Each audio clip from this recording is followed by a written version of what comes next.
Ready? We can start now. It's on? Okay. Good evening, everyone.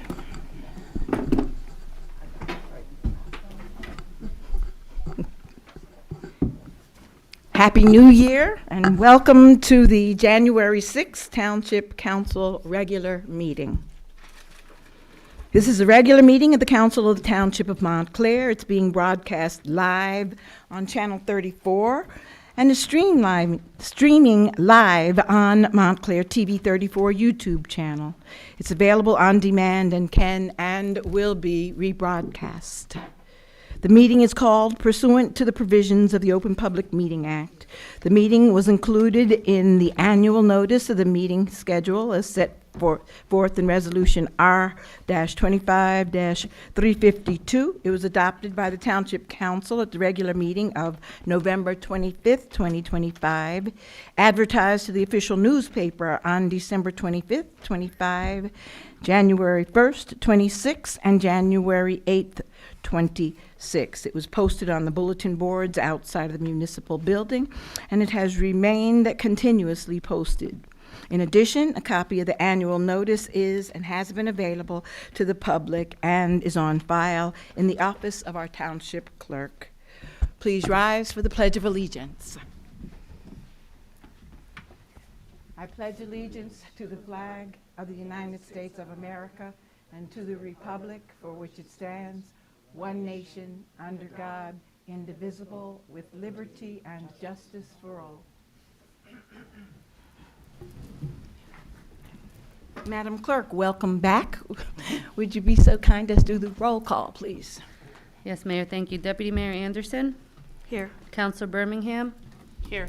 Counselor D'Amato? Here. Counselor Harrison? Here. Counselor Toller? Good evening, President. Good evening. Counselor Williams absent. Mayor Baskerville? Present. Okay. At this time, are there any members of the public who are here who have signed up for public comment?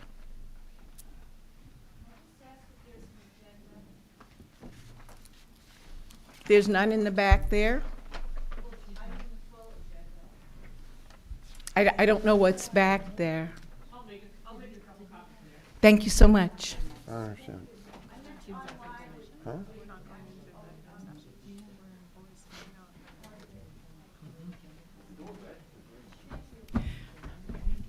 Huh? Good evening. I'm going to call again, please, if there are members of the public who would like to address us.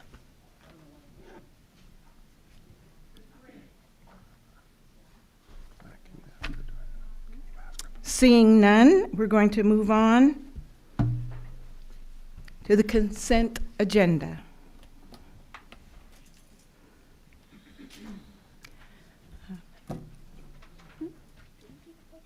Yes. Are there any members of the council who would wish to remove anything from the consent agenda? If so, please let us know at this time. Madam Mayor, Yes, Councilor Toller? just want to table number 6. I have some questions, and I believe the manager may have an answer for me. Okay. Anyone else? Mayor, Yes, Deputy. yes, I do not want to speak for Councilor Williams, but I believe he did express that he wanted to pull number 2 from Okay. the consent agenda. Anyone else? Trying to check if the new stuff we just. Oh, got from the packet we just got, okay. Corrected some of Let's the take a errors I moment and see if pointed there was out. anything in there. I just wanted to have And number 14, please. 14, I want number 3, just discussed, I believe.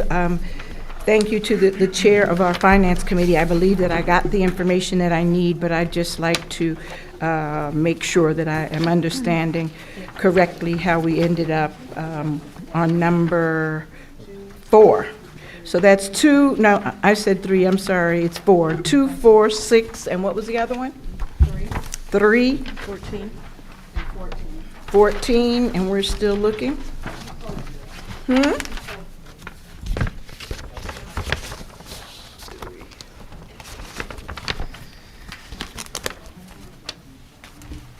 Can we Yes. pull 8 8? Number 8?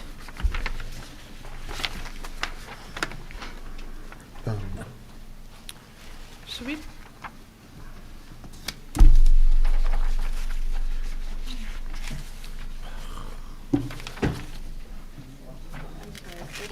I'm on amended item 12. Is that still- Amended 12. We wanted to have discussion on amended 12?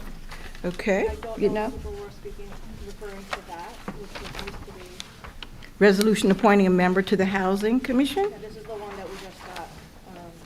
With the it was an addition on it.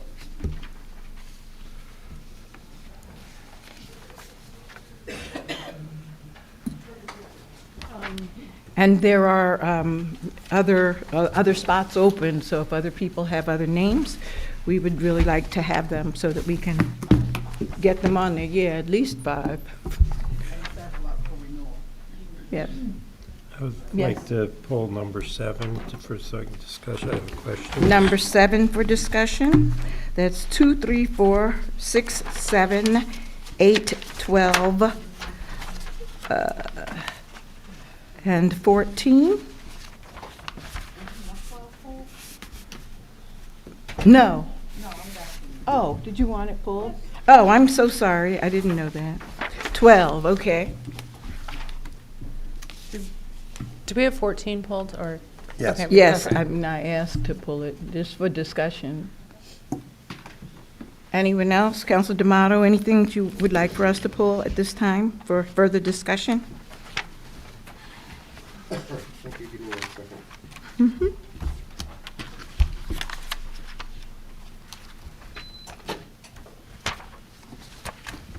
And did we pull 1? I'm sorry. I just Let's feel pull like 1. Can we just pull that for?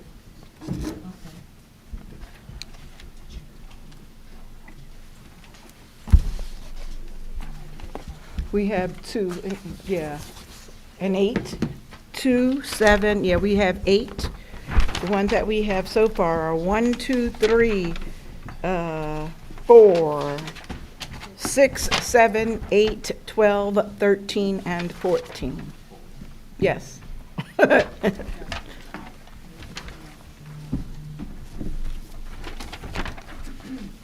Okay. Manager, please will you lead us through the consent agenda number 5? Oh, you're taking number 10 out too. Okay, so we have number 5, number 9, number 11.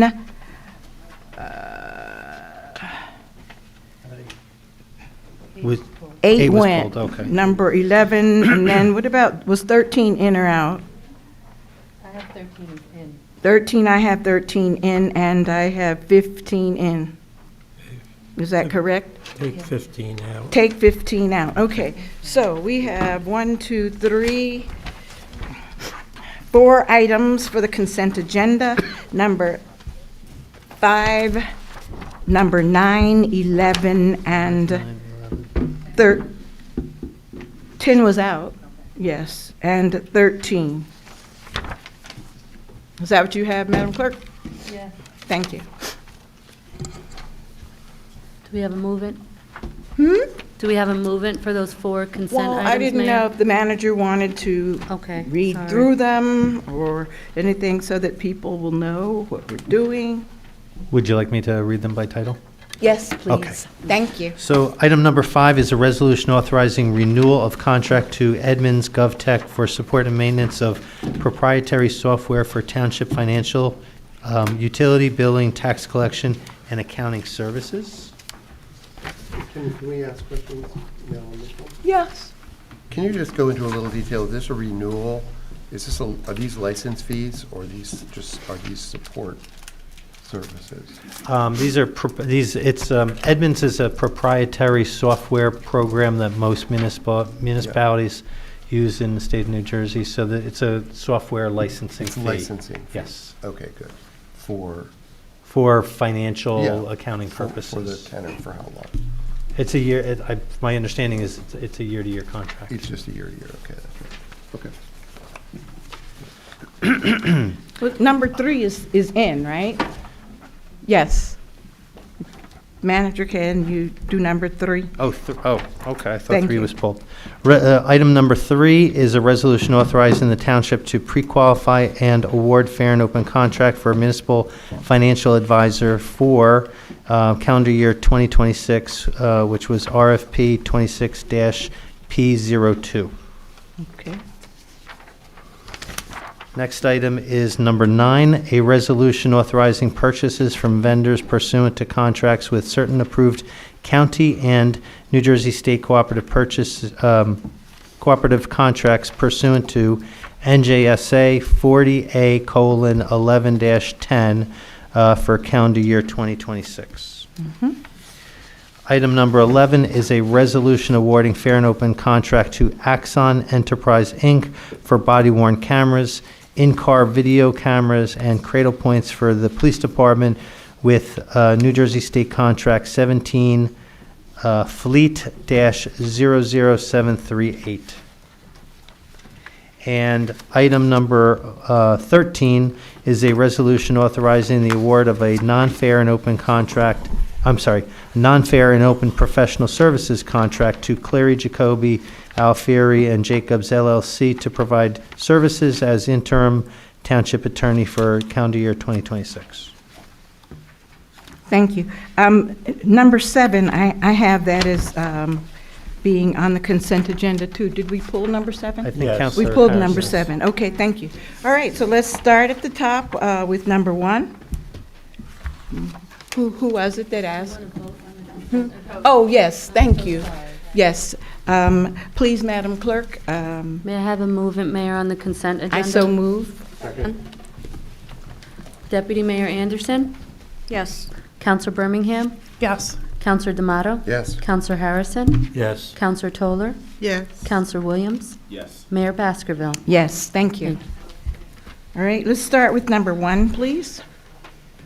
Who was the person that wanted to have further discussion on number 1? I did. And really, I just wanted to make clear to anyone watching what the purpose of this is. This is because we are in a calendar year budget, but we don't adopt our budget till later in the year. We're required to pass this temporary budget. And so I just, if you don't mind just explaining what this includes here. Good evening. So, because we don't have an adopted budget, in order for the township to operate and pay its bills, it has to approve a temporary budget. So by law, we can adopt 1/4 of the 2025 budget. That's 26.25%. So that's what this is presenting to you guys, so you guys can. Great. And then we make the full debt service payment? We did. So- Okay. We already paid anything that was due on the first of the year. And then I did include what would be for the entire year, included in the temporary Oh, budget. great. Okay. Thank you. Thank you. Please, while we're on this temporary budget, can you please tell me the rent control, salary and wages, and the other number, what is that for? The amount on which one? The rent control, salary and wages on page 1.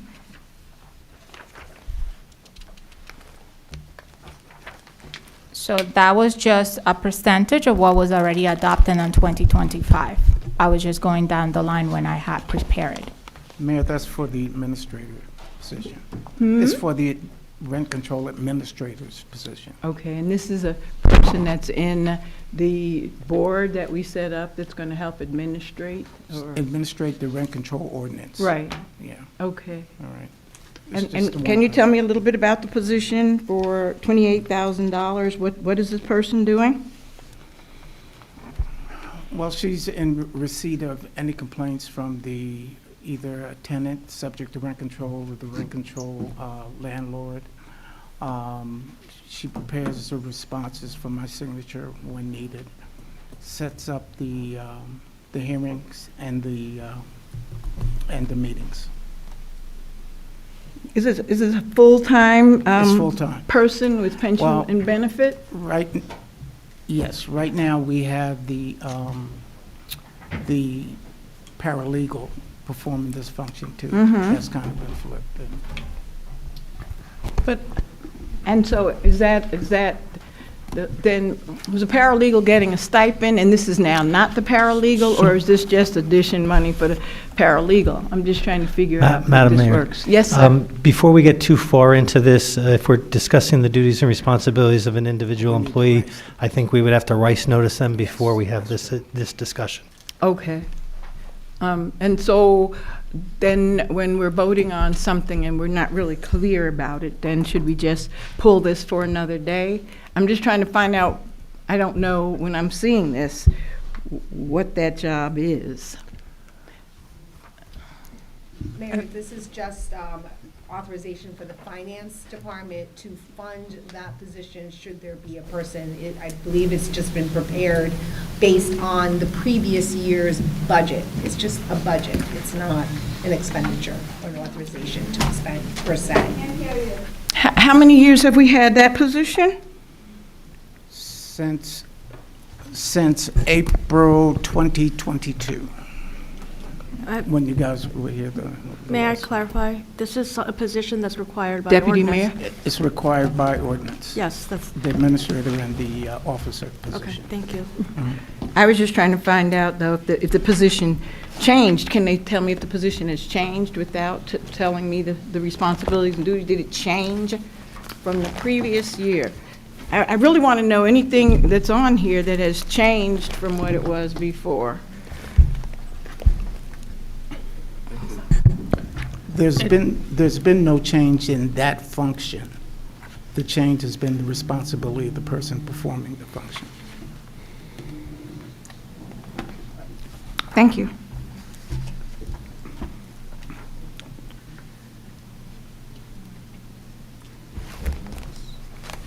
I have a question. Councilor Toller? Sure. The Department of Complete Streets is kind of the same thing as a question about a person, so do we pull that for discussion? Same thing with the rent control position that you're referring to, or, I don't know, I'm asking the attorney. There's a complete. Yeah, Complete I had a Street salary, question on the wages, complete street and salary and wages. Operating expenses as well. That's a person, correct? That's the CFO can answer that question in terms of what is required for a temporary budget. Requires 26.25. These are new departments that were approved by ordinance on the last meeting, I believe. So I thought that I should include them in the temporary budget, so if those departments do go into effect, they can function because there would be a budget amount for them. But Yes, Deputy Mayor, and then Councilor Birmingham.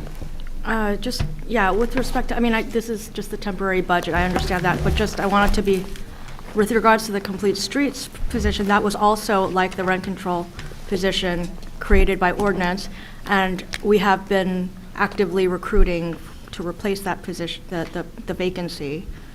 And, yeah, so I just wanted to point that out.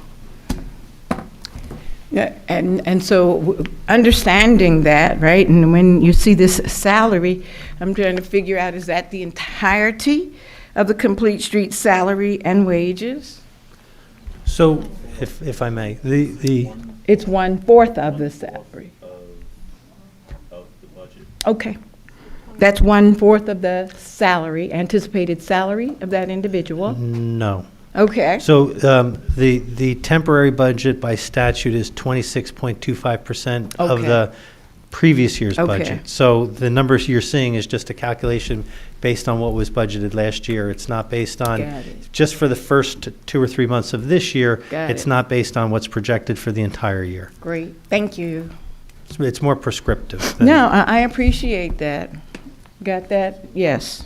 Okay, anybody else? I just have one more question. Yes, Counselor Toller? There's a line on here on page 2, it says prior year bills operating expenses for 253 and some change. Can you just tell me what prior year bills those are for and why we're behind?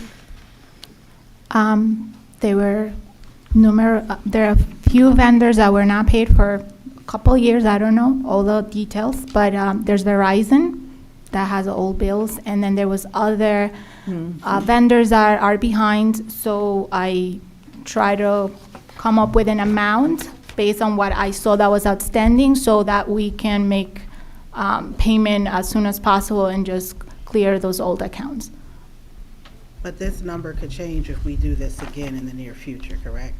It might go up if more things come up. And Yes. Mr. Marks, are you aware of why the bills weren't paid? Is there some lack of internal controls that need to be put in place? Well, the person who was administering the bills is no longer here, so that's part of the accountability. We came across about $250,000 worth of Verizon bills that should have been paid in previous years that weren't paid, and that was part of a performance evaluation involving that individual, who's no longer here. Thank you.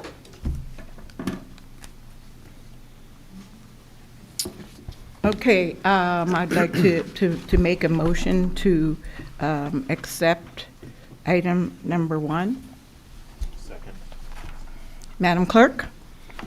Deputy Mayor Anderson, Yes. Counselor Birmingham, Yes. Counselor D'Amato, Yes. Counselor Harrison, Yes. Counselor Toller, Yes. Counselor Williams, Yes. Mayor Baskerville. Yes. Okay. Moving on to number 2, please. Resolution establishing a cash management plan and naming official depositories for the Township of Montclair for the calendar year 2026. Who had wanted further discussion? I didn't want further discussion, but I want to pull this out of the consent agenda because I plan to abstain. Okay, Okay. thank you. Did you have any thoughts that you wanted to share with the rest of us that may help us now? Okay. Because this is something that's particular to me. Okay, okay. Anyone else on number 2? I'll make a motion to move resolution establishing cash management plan. Second. Okay. Madam Clerk, please. Deputy Mayor Anderson, Yes. Counselor Birmingham, Yes. Counselor D'Amato, Yes. Counselor Harrison, Yes. Counselor Toller, Yes. Counselor Williams, Abstain. Mayor Baskerville. Yes. Number 3 we did. Number 4, did we do 4? No. Someone had discussion or conversation or wanted us to pull number 4? Resolution authorizing the award for professional service contracts, PKF O'Connor Davis. That, not on that one. I had one on the other one. Oh, was this the part? No, number 4 where it said the audit services, yes. Okay, I just wanted, and I thank you, Councilor Birmingham, because I got, I read through what I think was very helpful, and I just want to have explained to me if this is the same audit service, and if it's not, if it can just be explained. And I do believe that you sent us something, and I think it was about this one, but I'd just like, please, for the public about if anything that's on here that changed. So the audit service, we're changing. Yeah, so I'm making the recommendation to award the order contract to PKF O'Connor. They were one of the 3 that submitted an RFP. The prior auditor they were the auditors, I believe, for the prior 9 years. The last 2 years was with Supli. And I was just making the recommendation to go with them because unfortunately during my employment here, I had some professional questions and I did not receive feedback from them when I reached out. Did anyone here have any previous relationships or working with this group in the past?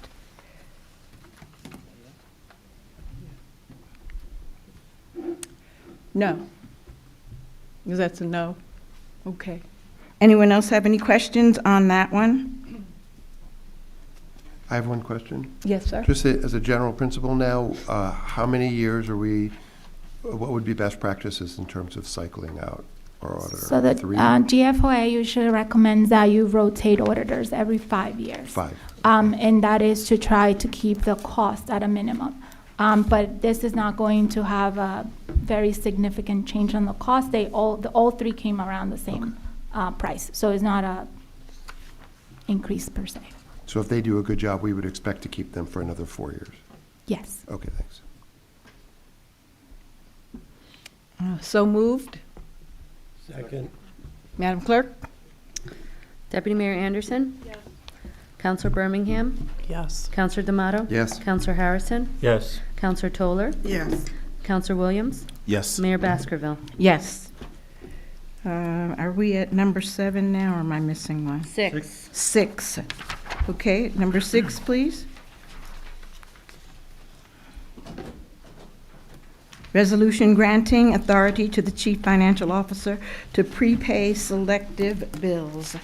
That was me. Mm-hmm. Do you have an update for me, Mr. Marks? So, sorry. I discussed your concerns with Ms. Bartlett.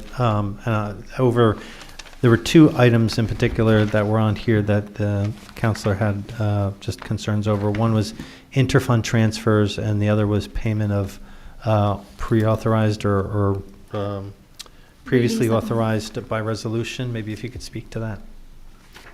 I know this might be a new resolution. These are practices that were already in place. I was just trying to make it formal and for transparency, so it's also approved. I mean, that's how it was done in previous places. So the release of monies approved by resolution will be, you would already have like a resolution that could be tax refunds, escrows, or settlements. So basically, that resolution would say that you guys are authorizing our office to make the payment. And what this is basically just saying that we are allowed to make payment on that before the bill is. And then I did make the change based on the recommendation, and now it would be on the next bill list. The ratification will be done on the next one. The reason I had given myself a little room, it was because sometimes there could be questions on how to post something, and it might not make it really to the next one. But I did make the change, so it's on the next bill list. Okay, and the release of money is approved by resolution. You said those are for very specific resolutions. Do those need to be outlined in this document? Because as it reads now, it could be anything. But you're So it saying would you're be gonna make- anything presented to you, to the governing body that would require you guys to approve it. So examples of that would be the tax refunds, any escrow refunds, and things in that Right, nature. I understood what you said, but my question was, should we add a bullet underneath to say what those specific items are? Or is this sufficient? I believe this is sufficient, it's generic enough that it would cover anything in case, because if I specifically said what those items are, and then you guys approve something that might not be included on that, then, and if something that needs to be paid, then I cannot make the payment. This was I'm practice. just trying to prevent a fiasco, you know what I mean? We have a lot going on in our town right now, the Board of Ed's got issues. I'm just making sure that we don't need to be very specific about release of monies approved by a resolution. Should we identify what those exact resolutions cover? Excuse me, Counselor Toller, is this for the interfunds? No, release of monies approved by resolution, Oh, the next one. on the other side, The yeah, interfunds, okay. I understand. I That's a don't then. transfer. I'll I come get back to that part. then while we're doing the That's release of money. transferring I just, I understand that part. I'm talking about the release of monies approved by, I mean, I can look through the last year, see what kind of resolutions, if there was anything more than what I just mentioned, and if you want, I included. I would appreciate it. It's just Yeah. covering ourselves, and at least we know there's some money that we will never know what's being paid. We don't have to see it because you have the authorization, if we grant this, to send those checks off. Well, my purpose with this is, and I'm not sure if you guys get the memo, I want you guys to be aware of any payments that are made by my office. So this is the intent of this resolution. I am letting you guys know, because in the past, not everything was being brought or included in the bill list. I want to include that. That's what I'm used to in other municipalities I work for. So I wanted to make sure for transparency and accountability that you guys are aware that what other payments are being made that might not necessarily be part of the bill list that you guys have seen in the past. So I can certainly try to go through prior resolutions and see what exactly Montclair does approve by resolution that might not be included in what I just mentioned. Yes, you. yes,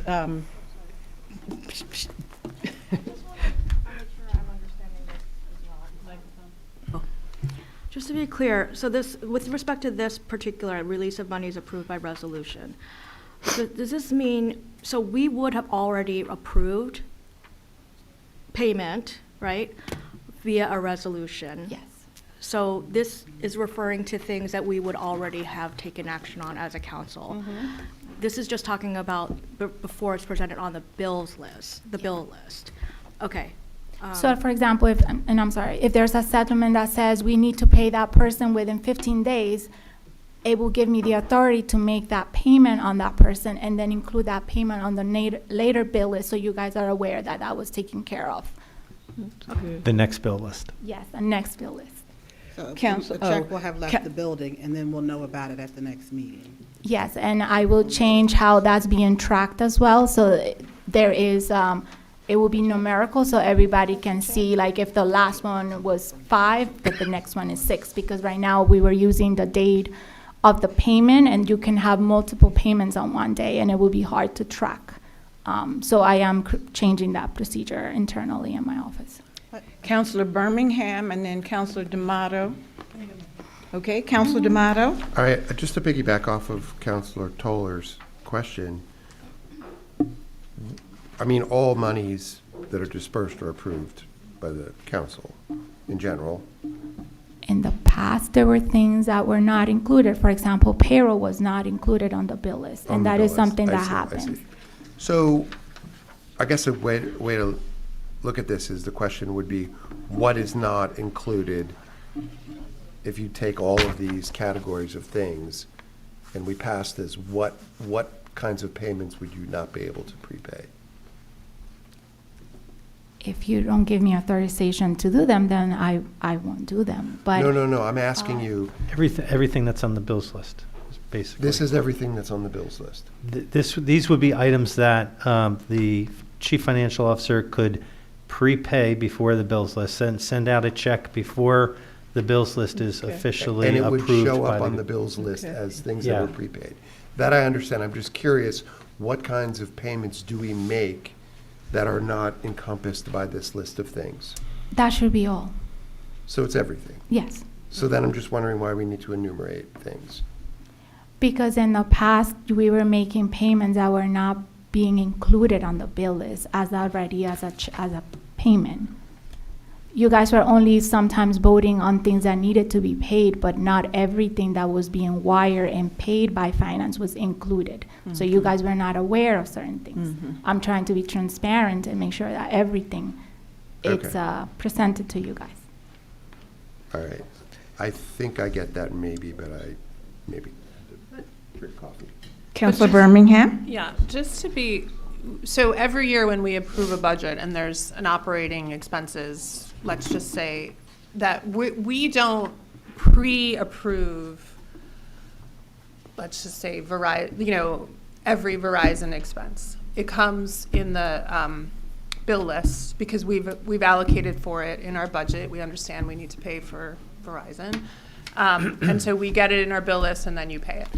What you're talking about here, as I understand it, is we do sometimes get resolutions that come through that are like escrow return to John Doe because he had put money into escrow, or like tax refund to Bill Smith.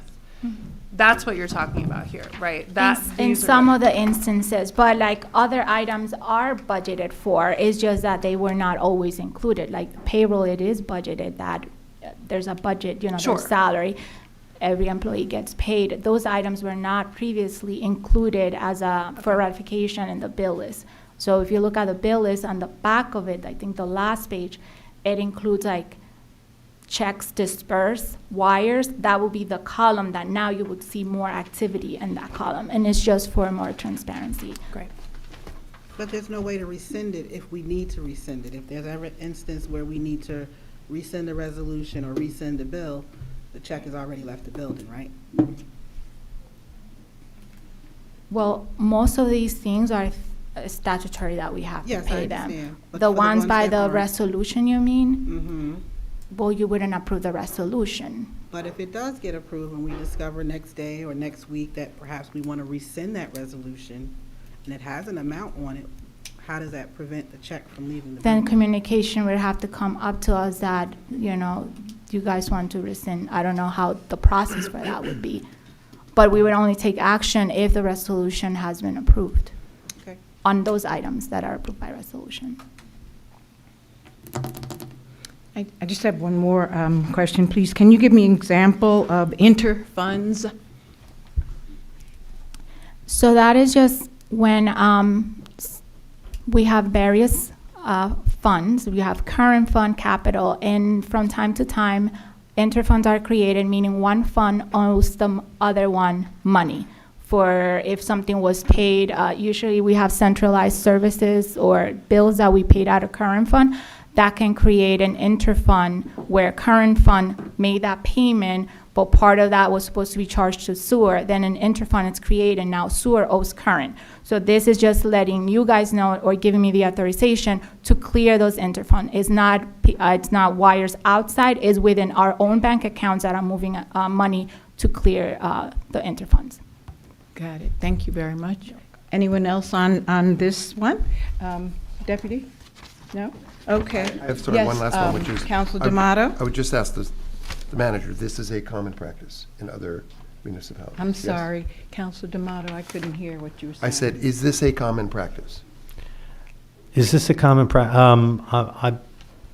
it happens. I don't recall seeing a resolution where it's enumerated like you say. But like Okay.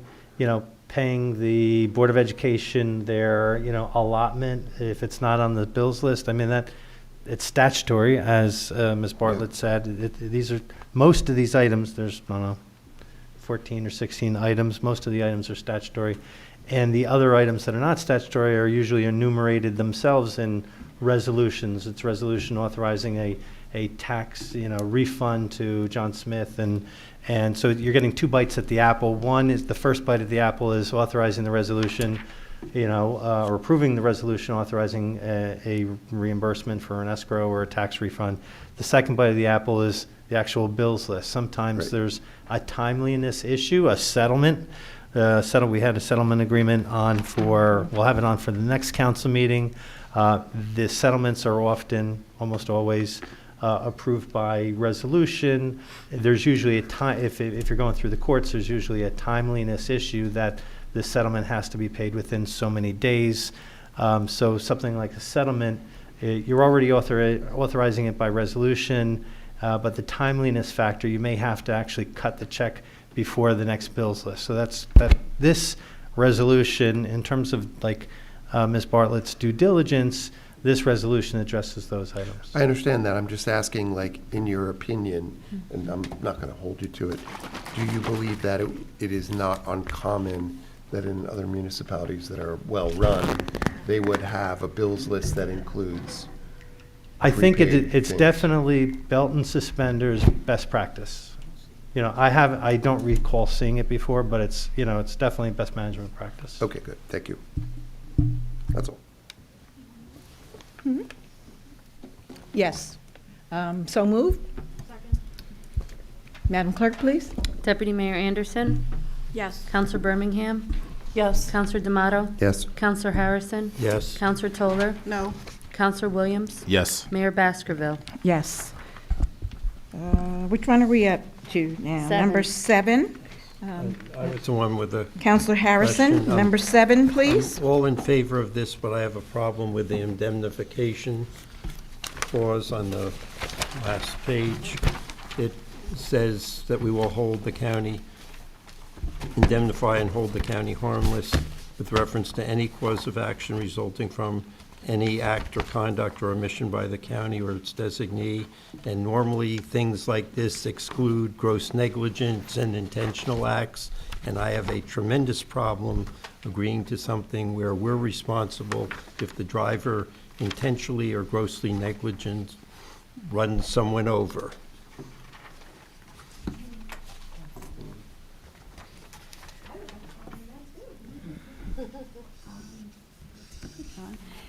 I think we can remove the clause and go back to the county and see if they, I mean, normally therefore, This is lawyer common Ruby. negligence would normally be included in something like this, but doing anything they do wrong is much further than I've ever seen, really. It's definitely broad, and my recommendation actually is even further, that indemnification clause are generally void for public policy when it comes to public entities. So I would, yeah. just remove it. Mhm. Okay. Sounds good to me. Any questions for me? I just would like to say that the county in this contract has been incredible for I'm our- sorry, I'm not hearing you very well. This contract, we are very fortunate to have with the county. We have provided over 40,000 rides to seniors and people with to disabilities this past year. And our portion of 175,000 in comparison to what the county last year paid was almost 600,000. So we are definitely getting a good deal. And the majority of the rides that the seniors and people with disabilities take are for medical appointments. That's number one. Second is shopping for food. And the third is socialization, going to programs and seeing people. So I will be happy to go back to the county and see if we can take that out and move it forward. Attorney, is there any way that we can address Councilor Harrison's concerns and not have it a substantial difference, or we have to go back? You can move to approve the resolution with that change. But what So- was the change? So I'll move the resolution. Thank you. With the deletion of the indemnification paragraph. Second? Okay. Yes, Deputy? So in the memo, I can't really hear you. in the memo, you mentioned that Essex County is going to be reintroducing 2 senior buses, correct, for shopping? We food do shopping have and 2 senior buses Yes. already. We pick up seniors in the senior housing complexes. We're also looking at our group. In addition to we've done a survey with the town for grocery shopping for seniors. And we are looking at going throughout the whole town to pick up other seniors who are not living in just the senior buildings. So we have that ability to do that. Mayor. Counselor Toller? I'm sorry, did anybody else have a question for Judy? No. Counselor I just want Toller? to say thank you for doing the work that you do with our seniors. It's appreciated. I often stop in the Dewdrop Inn, and they're just elated. So I just wanted to thank you for doing the work that you do. My honor. And helping us. Thank you. And this is just to pick up for Montclair residents? Excuse me, I'm sorry. This is just to pick up for Montclair residents. I'll give you an example. If, say, That's correct. one of our near neighbors from East Orange is at the Wally Choice Community Center and they wish to go to Pathmark, can they get a ride, or is it just for Montclair residents? Just for Montclair residents. Thank you. That's what I thought, but I just wanted to make sure, because it's a wonderful program, it's working well, thank you. But we have to make sure that when we have these opportunities, we put out as much information as we can so that there won't be misunderstandings. Right. Great. Thank you. You're welcome. Anyone else? Councilor D'Amato? No? You moved it, there was a second. Madam Clerk? Deputy Mayor Anderson? Yes. Counselor Birmingham? Yes. Counselor D'Amato? Yes. Counselor Harrison? Yes. Counselor Toller? Yes. Counselor Williams? Yes. Mayor Baskerville? Yes. Number 8? Yes. This is a resolution authorizing the award of a contract for the lease of fleet vehicles for the police department under Sourcewell National Cooperative Purchasing Agreement, contract number 030122-EFM to Enterprise Fleet Management, Inc. I just asked that this be pulled, and I'm in favor of the leasing arrangement. but I just wanted to ensure that not the entire fleet, and I know that it's only certain vehicles right now. I think I saw the number in here. Yeah, there's certain vehicles in there right now. I just want to make sure that it's not the entire fleet. We discussed something about pulling out certain vehicles that, maybe are for side jobs or things of that nature. So I don't know if this would allow us to, pull those things out, or if we agree to going into this leasing contract, then it's kind of something that doesn't come back to us at any point. So that's all I wanted, the clarification. Not sure I understand the last part of the question.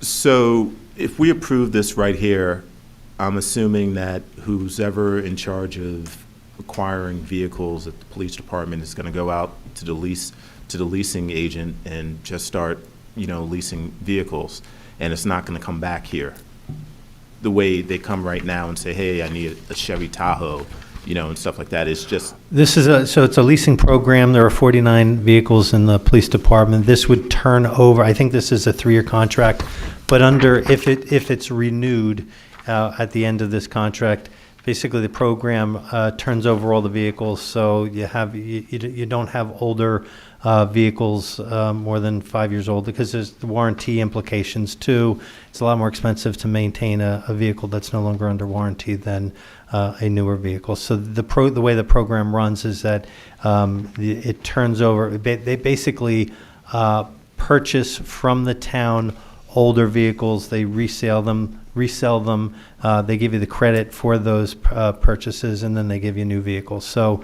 this would essentially turn over the entire police department vehicle fleet within a 5-year period. no, all that I understand. So let's say, for example, there are side job vehicles in the fleet, right, which don't have as much usage and, mileage and things of that nature. I think the primary benefit to this leasing program is we're getting newer vehicles for kind of like the patrol vehicles that have a lot of heavy use on them and stuff like that, and we don't have to have the maintenance on them, whereas the side job vehicles, relatively low mileage and Correct. Things of that nature. So what I wanted to make sure here is that if we do this, that we're doing this primarily for vehicles that are high-use vehicles and not necessarily like side job or, other class of vehicles, which I'm not going to, anyway, so, It's primarily for the patrol function. okay, yeah. That's what I wanted to drill down on. Thank you. Councilor Toler? Right, I think the patrol vehicles, they use them whenever, wherever, and if officers are working side jobs, if there's an emergency, they're leaving in the car that they're in to do the side job, so, I don't think that's the case, but. I don't know, the police department's not here to answer those questions, but for me personally, if they need the vehicles, because whether they're working a side job or patrolling, they're protecting the residents in our community, so I'm pretty sure when they're working a side job, yeah, they're working a side job in a car. Does it matter what car they're in? Here's what I would say. Councilor Birmingham? So we are trying, in all aspects here to reduce cost where we can. We have a system right now where we're spending, as it said here, $500,000 to buy cars, and then we're on top of that paying maintenance for the existing cars. So with this here, a $420,000 at year 3 for leasing 30 cars, I think, and this is where Councilor Williams, I have a similar question in that the projection for a few more years out was like $750,000, right? I'm just gonna say, for a town of 40,000 people that has to pay for its school district, $750,000 per year for police vehicles seems high. So I just want to be careful. Like, this 3-year lease seems reasonable to me. Higher than that, I have caution, and that's where I just want to know, like, as we turn over cars, what that, again, the projection is out of. I think that it was a 3-year projection. That's in the resolution, the body of the Yes. resolution, and the in the memo, the corresponding memo, so. Okay. So That's just- not a one-year cost. And it's actually the way there was a full presentation on this by the Enterprise and by we Lieutenant saw it, Berardi. I believe there's over 70 municipalities in New Jersey that participate in this program. It's very popular. I'm familiar with it. There's actually a net cost savings to municipalities who do participate in it because they maximize the vehicle values in the program. So Yeah. it's a cost-effective solution for managing your vehicle fleets. Yeah, because I'm not sure, and I thought I saw Summit might have been going back to buy, been going back to buying. So I'm all for this. I just want to make sure that in year 4 and 5, that we're not kind of creeping up costs. Lieutenant, are you available for a question? What number are we on? It's the Enterprise. 8. Enterprise I rushed program. over here, I'm sorry. Oh, great. Thank you for joining us. I didn't Happy get New the Year. memo. Happy New Year, everyone. What would you like to know? What was the question? I'm sorry, I was outside, I didn't hear it. Basically, we have a 3-year contract here. Okay, yeah. And it's the not to exceed for the total for 3 years is $834,000. Correct. Okay. The projections beyond that, because we're talking about selling, cars that we currently own, Yeah. and that's how you sort of get to lease cars at lower cost, Yeah, right? they 'Cause use the you're- equity that we Right. have in the cars and So my question is, beyond this 3-year period, and we will have given up cars, et cetera, I'm just wondering, do we have projection of costs beyond these 3 years? We or- do. We have a 10-year cost savings of a little over $1 million for the township. That's altogether based on, spending, what we spend now annually is about $450,000 to $500,000 on cars, which we only get 4 to 6 of them. And in the beginning, most of the cost savings will be in the beginning, but we're not locked in beyond the 3 years. We don't have to do that. We Okay. can just start all over again. If for some reason we don't like it, going back to the way we do it now. But all the research that we have done regarding this matter is that it's going to save a lot of money for the township. And it also will give us more cars. Right now, we're dealing with a lot of vehicle maintenance costs that are involved. The cars have to be in the fleet for us to be fully operational that have a lot of, it's probably gas guzzlers and a lot of damage. I mean, I know we've done a few transmissions over the last few years, which is expensive. All that will go out the window. And they handle everything from top to bottom. Councilor Harrison, I got your email today. Sorry, I didn't get it before today. But they handle everything. So even from like a manpower standpoint, we're saving money because right now we're getting the cars from the dealership, driving them down to the people who equip them. And that happens to be in Flemington, so you're losing half a day just for man hours, people just driving it down there. And then we got to pick it up and do the same thing all over again when it's done. They handle everything from that aspect. It's really something that, we met the financial group, we met with the manager as well and the enterprise rep, and we discussed it in that virtual meeting a couple months ago. It seems like a win-win, and the other townships around here that I have mentioned in the memo, they all seem to like it as well. I think it would be beneficial for the township, and we're not, like I said, we're not beyond the first year. We still have that stipulation of the budget having to be approved for next year, 27, 28, and they're well aware of it. If I may. Yes, Councilor D'Amato. So, a couple of questions. So first of all, the cars are outfitted completely. Yes, so they basically work with our outfitter. They work already, but the company that we use is East Coast Lighting right now. Okay. So the way it worked is we got quotes from East Coast Lighting to for the 11 cars that we would get this coming year, or 12 cars, I forget what it was. And they incorporated that into the lease price. So it's not going to be an additional cost to equip these cars. So the Okay. lease price that we had in the quotes and in this first year is all part of that cost. This There is- may be a few other things that we may have to add in there on our own, but it's insignificant as far as money goes. So leasing arrangements for consumer vehicles, obviously is a very popular thing, but there are ways in which people are unhappy at the end of the lease, usually with mileage and things like that. Right. So There's no downside. There's no downside with regard to that, because it's different. It's not like the lease that me or you would get if we just went to a dealership. Right.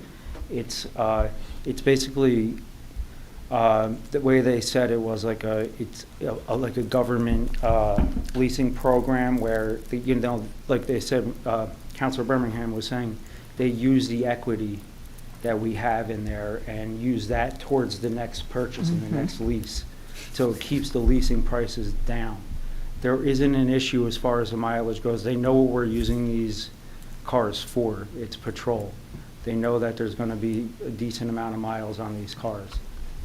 I can have a rep come and talk to you guys if you really wanted to. That he expressed that he would be willing to at our meeting, if you guys remember. But we've been discussing this for a while now, and all our research indicates that it is going to save money for the township. The memo Best we has, can. Apologize, I didn't get to do that.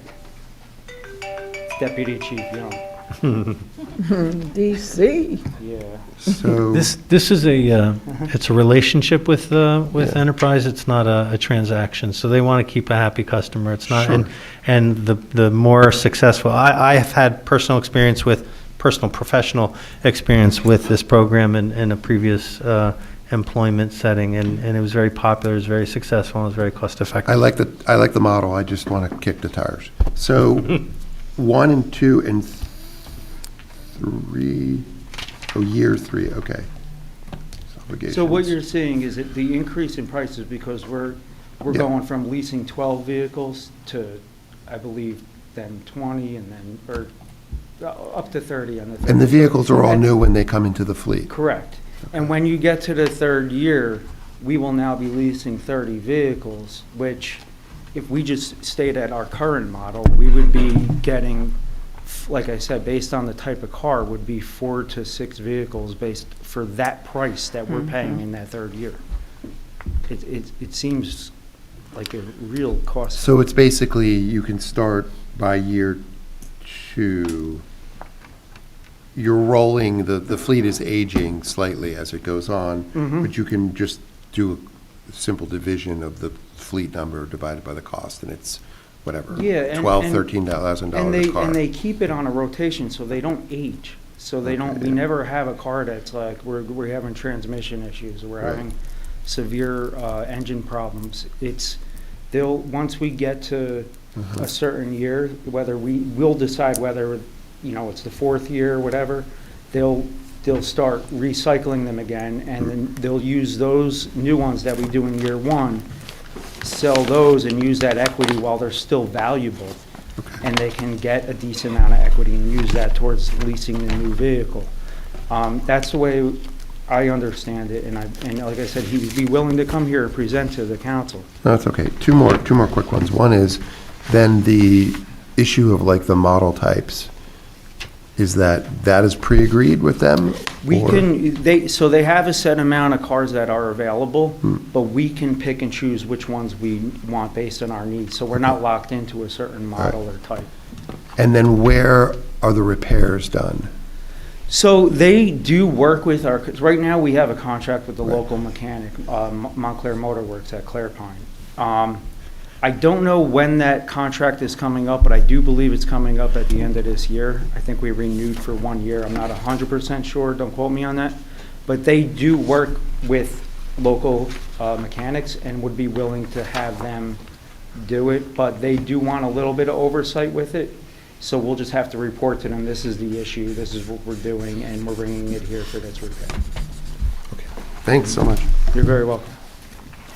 Any other questions? Yeah, just a couple. Counselor Harrison? So the answer to my question is this price includes the vehicles basically being fully outfitted, is that? Fully equipped. Okay. Then the price per year goes from a little less than, let me do this, $10,000 a vehicle, and then goes up to a little over 14,000, then almost exactly 14,000. Why the difference? So so what, if you look, it's because we're leasing 12 in the beginning, and then we'll have those 12, and then on year 2, we'll also have an additional 9. So we'll be leasing a total of 21 at that point. So that's why the price is That's the math I'm doing. Yeah. Should be higher as you start, but anyway, yeah. And then we'll be leasing a total of 30. But I'm doing the price per vehicle at 12 It's the because first. it's not per vehicle, so we have to consider the fleet and what type of cars are involved in the fleet too. Okay, so that So- was my next question, I guess I asked them in Right. the. So this doesn't specify what vehicles, but, so for year 1, you're getting a different mix of vehicles from year 2, from year 3, based on what vehicles are It's just an lapsing? best guesstimate, and we're probably on the high side for years 2 and 3, because they can't give us the pricing for vehicles 2 years from now. They don't know what they're gonna be, those prices at Right. this point. The dealerships don't know, they don't know. But we do know for a fact what the prices are this coming year, in 2026. That's based on actual quotes from actual So dealership you're doing prices. it based on year 1, you need these types of vehicles, year 2, you need these types of vehicles. But most likely, it's gonna be less than the amount that we've asked for. We asked for the high amount to put in the resolution, so we have that if we need it. But most likely, even this coming year, the price is gonna be less. We don't have to spend the entire amount of the money. It's an up to Right. kind of situation. Anyone else? Welcome, Deputy Chief. Sorry, Chief. Happy I was- New Year to you. Yes, I was. Anyone else from council? Was this moved? No. I so move. Madam Clerk? Deputy Mayor Anderson. Yes. Counselor Birmingham. Yes. Counselor D'Amato. Yes. Counselor Harrison. Yes. Counselor Toller. Yes. Counselor Williams. Yes. Mayor Baskerville. Yes. Okay, where are we? Number 10, thank you. Yes, that was me, I requested. Counselor Toller, please, number Sure. 10. Maybe the attorney can help me with this one. My question is, this is saying that the purchasing agent is authorizing a contract. And I'm just trying to see, how does that tie into the Election Transparency Act through a purchasing agent?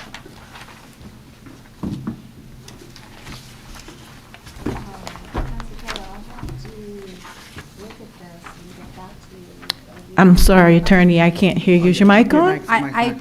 I would need to look into this. This is not my resolution. No, And it I did know come it's through not. the The legal purchasing department. agent, yeah. So, yeah, any questions, I'm happy to answer. I'll Mr. look Marks, into do it you have an after answer? Or do you know why he's authorizing, what he's authorizing, and how this ties into Election Transparency Act? The purchasing agent is a very specific role. I've just never seen this before, so can you shed clarity?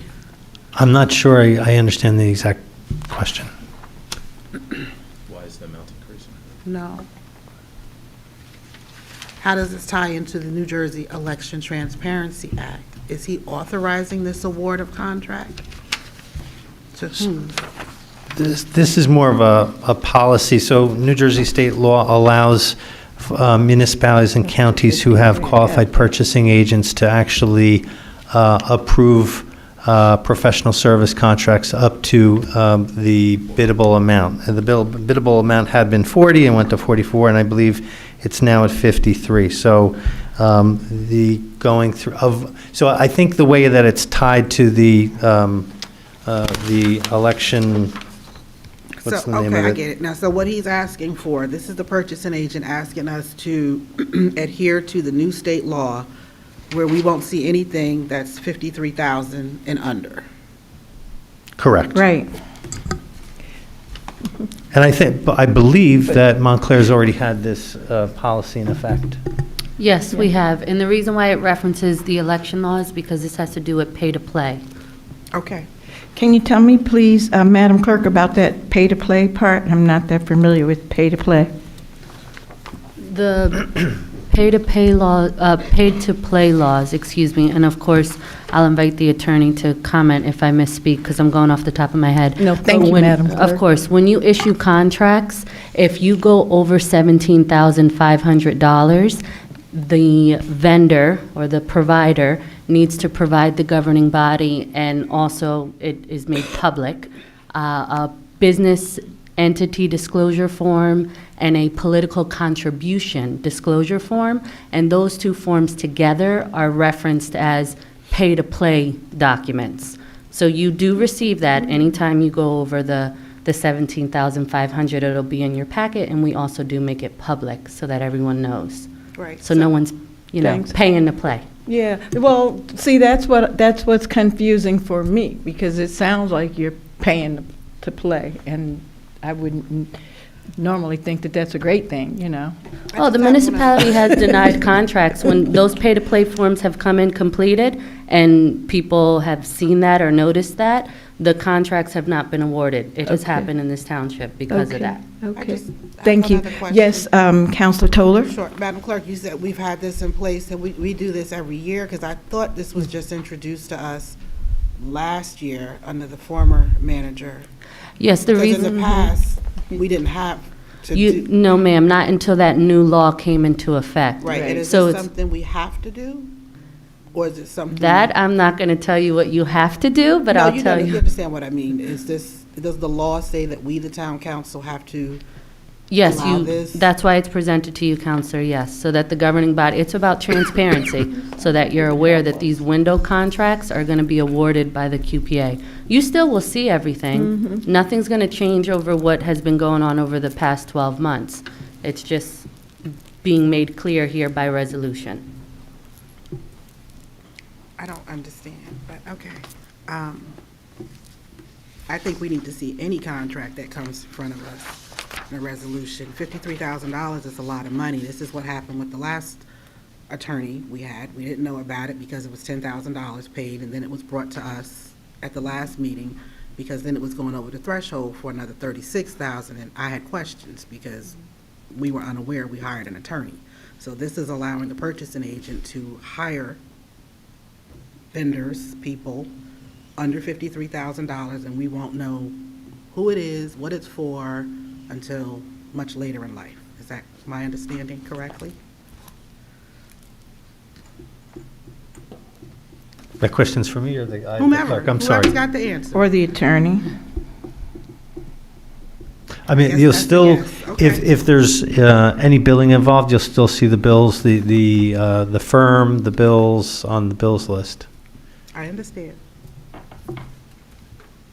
Councilor Toller, there are various rules and regulations under pay-to-play laws for various contracts. And not all contracts, and of course, for the, will be, especially professional services contracts, as you mentioned, are necessarily, need to even meet the 53,000.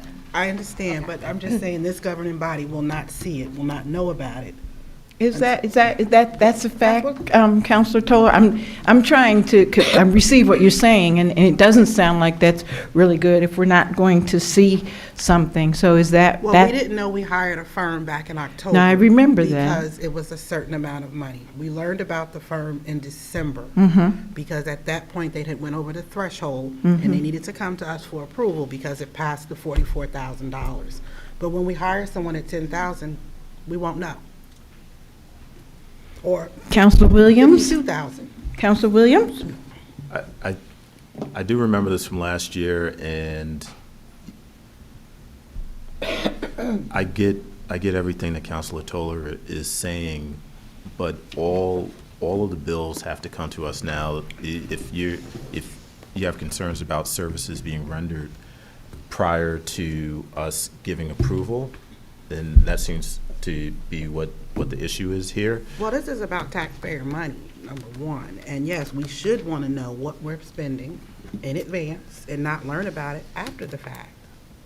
That just makes good sense to me, but But the other part of this is that, you have folks here that are doing this on a day-to-day basis, and in order to have municipal services operate in an efficient manner, they have to have the ability to do things and not come back to us for a $10,000 item or stuff like that, unless they go over a threshold. No, So, I understand that, I but get your point. but- transparency, we need to know what we're approving and paying for. It's just that simple. I can see a lot of hiccups coming if we don't know what's going on, but Well, once again, it does come to us After. to pay. Right. So After. there is transparency here. So I don't want anybody listening to this to right, think that. that's correct, but it's Right, after, okay. not before. But We so, don't get to have a um, say, the residents don't get to have a say, it's already paid. Counselor Williams, though, can you help me? So if we get something, say for $53,000, right, and it comes to us after they paid it, then what recourse do we have if None. we're not happy? Not- Well, I mean, just in the normal course, I mean, I'll let Counselor Harrison do it, because I think he can more eloquently say it than I can. You may not be happy Counselor with what I'm going Harrison? to say. Okay. Okay, so there are a couple things at play here. That, one, there's a pay-to-pay legislation that anything over 17,500 has to fill out the form saying who among local governments and candidates, town, county, legislative districts, that they've given contributions to. That's one part of this. There's a second part of this where, under an executive order by the governor, it enables contracts up to now $53,000 for professional services to be approved by the qualified purchasing agent without approval by the council. Ultimately, we will have to approve the bills, but the professional firm, as happened with Parker McKay, will already be retained, and if their services do not exceed the $53,000, you're paying them for their services up to that amount because they have been lawfully hired by the qualified purchasing agent.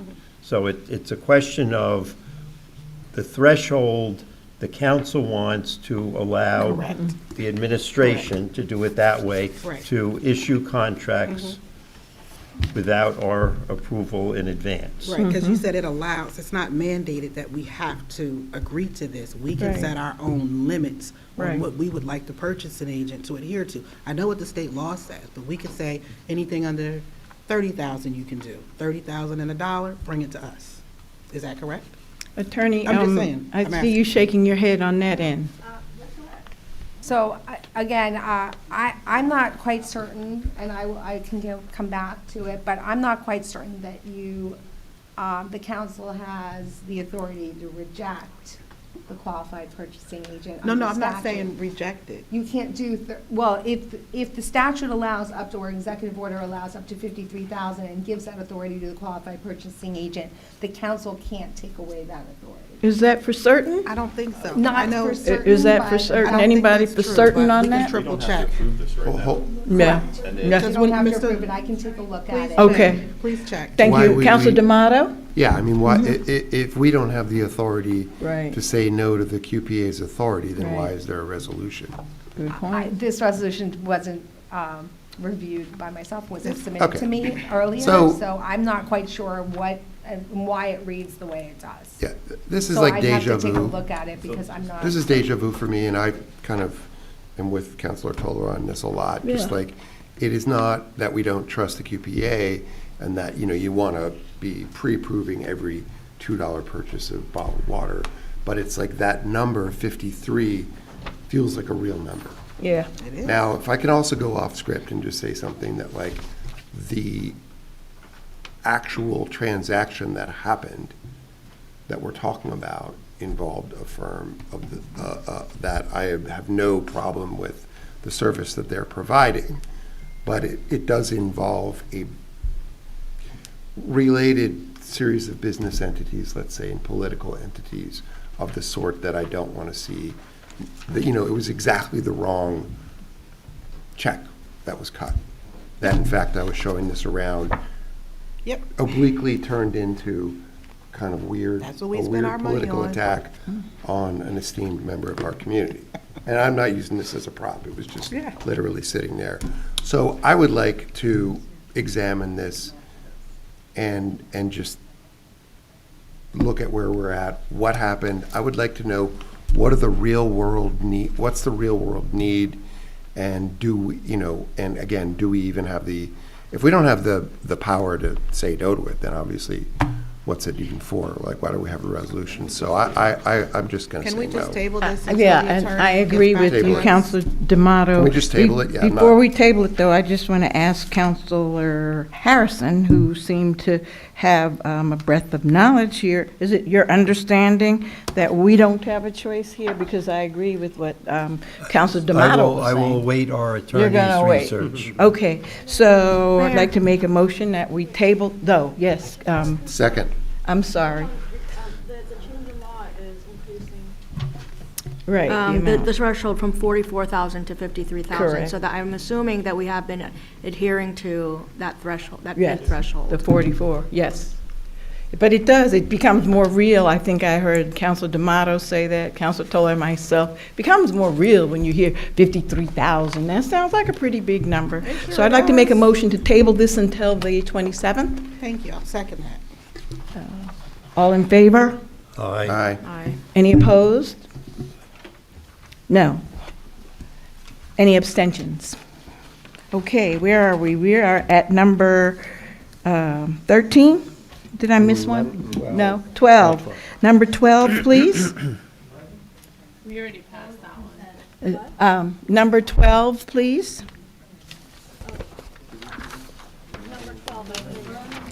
We're on number 12, yes. The resolution, we just got an amended one after another name. Yes. Yes, ma'am. Yeah, is this, so this individual, I believe, used to be on this housing commission? I'm just wondering why the last minute addition? The person reached out to me and said that there were several seats available, some expirations, and she wanted to do some good here in the Township of Montclair, like she's been doing. She used to serve on the Housing Commission. So I recommended her name, the mayor seconded. I know her work, I know her worth. We have some real housing and affordable and Section 8 issues here in town, and we could use someone with some knowledge such as hers at the table. And I can't see why she wouldn't be appointed. She's a breath of fresh air and she knows her stuff. This is what we need, someone on this commission that actually knows all things housing. And how long did she serve before? Or you don't even know who we're talking about, Mr. Scott, do we? I'm sorry.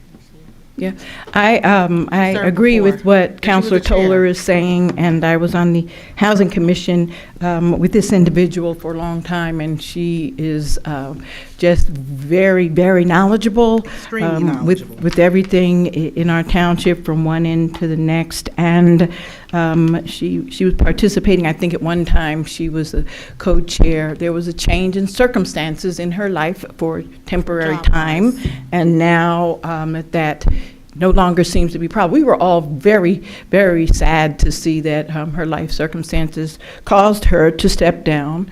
But that's now that that's resolved, she is stepping up again, and I am very excited to see that. We have other seats open. I know some people here said they had other names. We haven't gotten them. I think we have about another 5 seats Five. open for our Housing Commission. So if there are people within my voice who would like to fill out a volunteer interest finder, we would love to have you please fill them out so that we can review them also. Can I just confirm that this individual submitted at VIF in the past 2 years? I don't remember seeing Yes. it. Okay. Thank you, Madam Clerk. Yes, Councilor Birmingham. This is not at all a comment on this individual who I am going to vote for. It's not that. It's back to our word, the process word, and just that the public doesn't even know who we're talking about, probably. And just to be clear, like, there are other committees that need appointments, and when people reached out to me to say, can you put me on for early January? And it was like, well, sorry, because we've, the deadline has already passed because it was the holiday, and so other people, other committees didn't make it on, and like, I wasn't gonna come in today and say, you have to vote for this person. That's all I'm saying. Is all I'm saying. It's just, it's again, like, back to, like, because again, the public doesn't even know who we're talking about here, and it's more just, again, being transparent. It's nothing at all Yep. about this person, and Yep. we do have other. But that is important, and just like when we did some things with planning and other committees and process, and it is very important, and the process here was followed, and so did you move that? Sorry, no, Mayor, I didn't. can I just, because I just want to be clear here. When you say the process was followed, what do you mean? Because we got our The packet. volunteer interest fund. Right, but we Oh. got our packet on last Thursday. Again, I'm going to come off as arguing against this. This is not what I'm doing. It is just because, again, I told other people, sorry, I can't Yeah, put so you did on I. for this Tuesday. I'm sure you did as Yeah, well. yeah. And then here there's a person on that wasn't, you know what I'm saying? So it just And I think, and I totally agree with you, so let's talk about the Civil Rights Commission.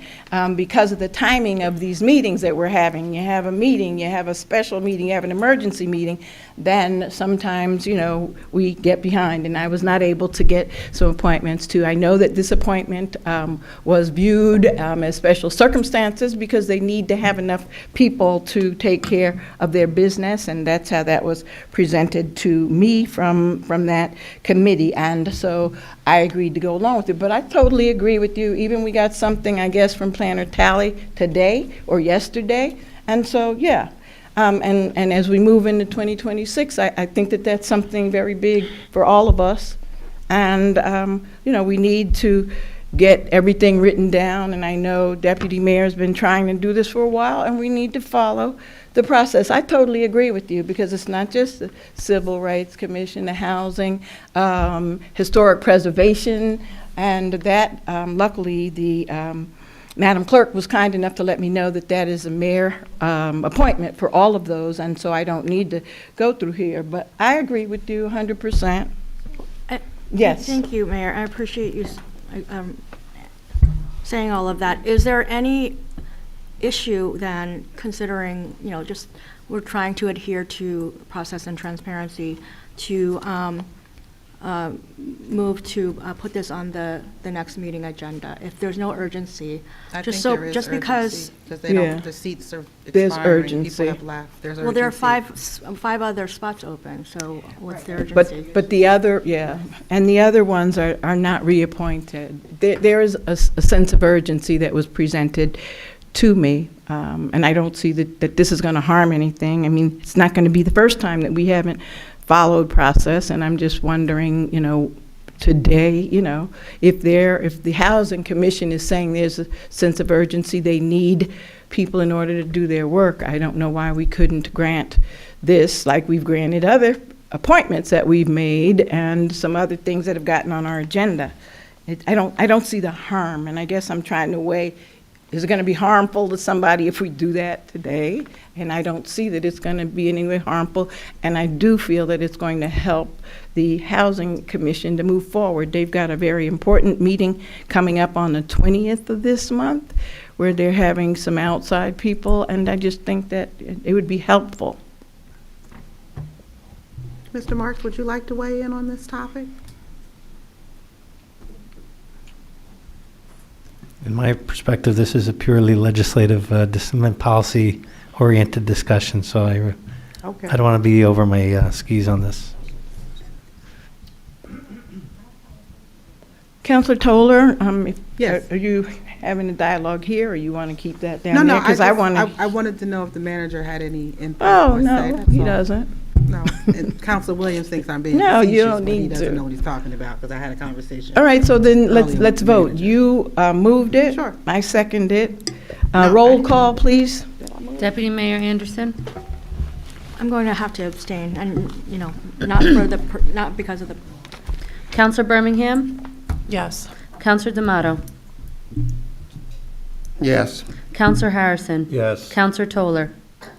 Yes. Counselor Williams? Yes. Mayor Baskerville? Yes. Thank you. Next, please, what number are we on? Oh, number 14. Thank you, Madam Clerk. Resolution number 14, please. Or not resolution 14, but number 14, please. That is about 14 Miller Street. Counselor Toller, was that you? Yes, I Okay. was hoping Counselor Harrison was going to. Counselor explain to Harrison, me. would you like to lead us off?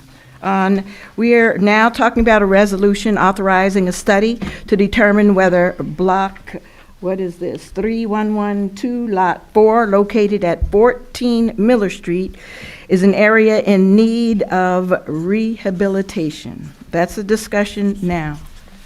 Counselor Harrison. I'm not sure what role you want me to play, because I mean, You can I play think. whatever role we're- you I like, think- Counselor I think Harrison. we're, You understood my concern, yeah, so. I think the question here is what the township wants to do with the property. And just so the public knows, this is property that was formerly owned and managed by Home Corp, has 3 affordable units on it.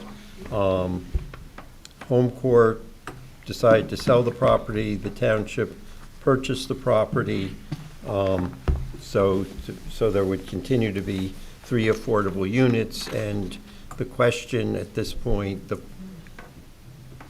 is how best to maintain the 3 affordable units on the property. And what is proposed to us is that the property be investigated as qualifying as an area in need of rehabilitation. The criteria for that in the statute, there's no question the property will qualify. And the advantage of that is it gives the township the ability to directly sell the property to an entity of its choosing who will do what the township wants with the property. But it is presupposing that's the route we're going, is to selling the property to a third party. and, And yes. I think that's what Yeah.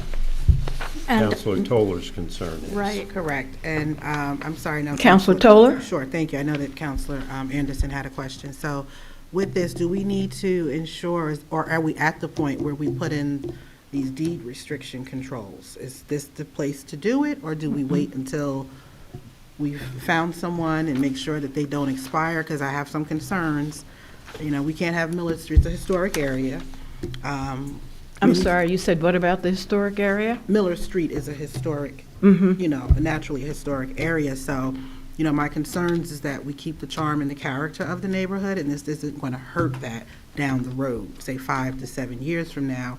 How do we make sure that these deed restrictions and affordability controls remain in place if we're giving up our own property to someone else? So it's, to answer your question, so as part of the transfer of the property, we can impose conditions on, Yes. I don't know the current status of the deed restriction, but we could increase the deed restriction if that needs to occur. We can put requirements in terms of what is done to the existing units on the property in terms of, is the existing structure maintained, or, you want to give some flexibility because circumstances have changed. But there, you can impose, and part of the point of doing it through the area in need of rehabilitation lets you directly negotiate and hence impose terms, whereas if it's not in an area in need of rehabilitation, the township, if it's selling the property, would have to go through the public bidding process and go to the highest qualified bidder for the property. Okay, thank you. for that I'm clarification. sorry, Deputy Mayor's been trying to get in here for a minute, and then Counselor D'Amato. I'm just going to pretty much reiterates some of what Councilor Harrison said. So this was actually, before it came here, discussed within the Economic Development Committee. And the planning board. Correct. Yes. And as Councilor Harrison said, this was a property that had three two-bedroom dwelling units. There was some discussion about, within that committee about, what would be the best way to handle this property. And the thought that is, the committee thought that it would be better to maintain this property and try to have this maintained as affordable units. And how are we going to go about doing that?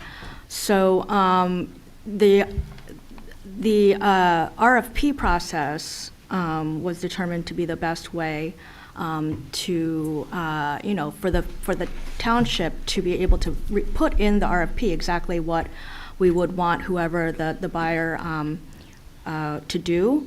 And, but we were advised by the planner that we would not be able to go through the RFP process to sell the property, ideally to an organization that would specialize in this type of housing, without a study to determine that this area is an area of need of rehabilitation. So that's why this is being presented.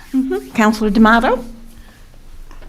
But, I mean, getting a brass tacks on like, what's the difference that over the long haul, if you can deed restrict certain things quite broadly about like what it's going to be used for, that it's going to be maintained. Obviously, the affordability controls can be extended to 40 years now, I believe. That would be, you would do that as you were transferring it. So what are you missing out on if you just put what you want into the deed restrictions? Is it that you want to be able to pick the entity that you are giving it off to? And what would prevent us from doing that anyway? In other words, like, why can't we, what prevents us now from entering into an arrangement with a third party without, like, why do we need to do this change in the status of the land? I don't get it. Councilor Harrison? Okay, so if the township is going to maintain ownership and lease it to, then you can do all of those things. But if you're going to sell it, you can absolutely do the deed restriction before you sell it, but you lose some control over who you're selling it to. Because you ultimately are governed at that point by the bidding statutes.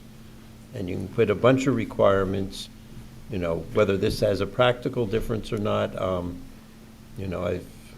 trying to think of any like circumstance. You're What's home the court? the bidder that qualifies as being qualified in the lowest may not be an entity that the township wishes to sell it to, even with whatever restrictions are imposed. But then wouldn't they be able to be disqualified as not being a qualified bidder? If I Or can what just are the interject. criteria? It's actually, as Attorney. I understand it from Janice Talley's last presentation, Yeah. if it is not subject to rehabilitation, then it has to go to public auction. Okay. And you can't control the bid. It's not a bid process. We would actually have to do an online auction. We can reject those, but it's a longer process and more convoluted than going just in this route. So this is why she's proposed this alternative. What presentation is that? where The she last time mentioned that this came up, I think it came up twice before. Sorry, Mr. White, it would be an auction process, and you can do some restrictions, but you're not at liberty to say we're rejecting your bid unless you can really show Right, I'm just trying to think of evilness on the their like real-world example in which it's fair for the township to be picking winners and losers on a piece of property that is deed restricted. So, like, who is the person? Is it the planner who just gets to pick, this is the person who's going to get a piece of private property?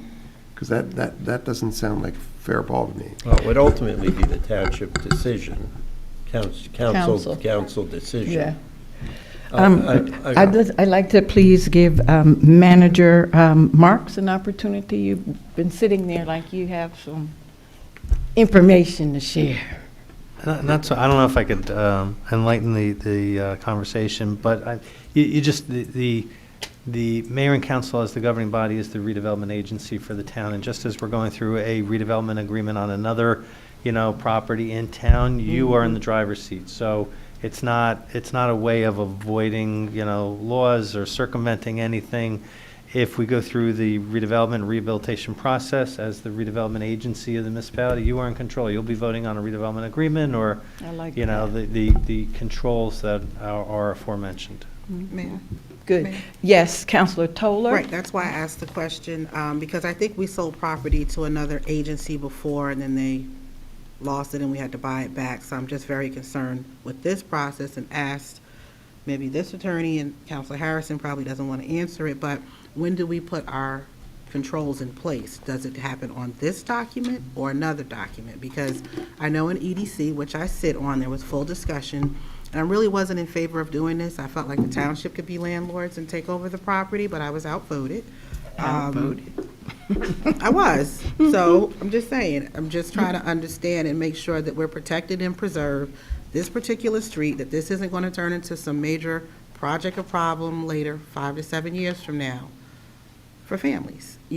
When do we get to say that we want to put these certain restrictions and controls in place now, before we get out to the developer, so that they understand coming in, this is exactly what we want, Do period. we get the purchasing agent, right? My understanding is that this is something that needs to be enumerated in the RFP. I mean, ultimately, Right. it's a policy decision that we have to make if we're going to, and that's why this is in front of us today, so.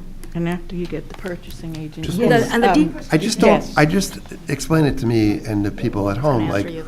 what are we I'm exactly sorry. trying to to do? Would the restriction be like, you can't redevelop the site? Is it that you can't paint the house? Like, what are we trying to protect by One, we're trying controlling? to protect the historic area for what it is. They're And cottages. Have you been affordability. down Miller Street? Have you taken a look at these properties? Right. Then Right, if you but there's- did, you could see what we're trying to create and keep. Deed restriction controls, so they don't expire for 40 years. Right. But that's in the Affordability. deed, the sale deed. Right, but You again, could- I'm still asking, when do we, the council, governing body, get to put those things in place now before we go out for a developer? Instead of a developer coming in thinking he or she can do whatever, they need to know what box they can work in. Well, I Doesn't don't it think have it's to a be declared an developer. area in need of rehabilitation? We are not, I mean, I don't, That's I, good. to answer Yes, your question. Councilor Birmingham? No, my understanding is the reason that to have this sort of control, to say we want it kept this way, or we Right. would have to start by having it declared an area in Right. of need of redevelopment, which is And- what this is going to do. Yes. I'm sorry, Mayor. Manager Marks? So if a municipality declares an area in need of rehabilitation, there's still a redevelopment plan Yes. that gets put in place in redeveloper agreement. So there's an additional, at least 2 bites at the apple that the mayor and council exercise control over through this process. Councilor Harrison? And you can't do those absent the determination it qualifies as an area in need of rehabilitation. And I absolutely agree, long before we go off offering the property, that, one, we develop a plan, and in that plan, it should specify very specifically what we want to have happen on the property. I agree. And two, before we go off, we put the longest possible affordable housing deed restriction on the property. Thank you. Councilor Williams? So, just 2 questions. So, and I'm asking this because I generally don't know. Can we declare a specific piece of property an area in need of development instead of a broader area? So you're shaking your head. Yes. Excuse me, This is You're shaking your head, rehabilitation. yes. Yeah. Okay, the other thing here is, I went to Miller Street, and yes, it looks like something that you could film movies on. It has that old school, feel.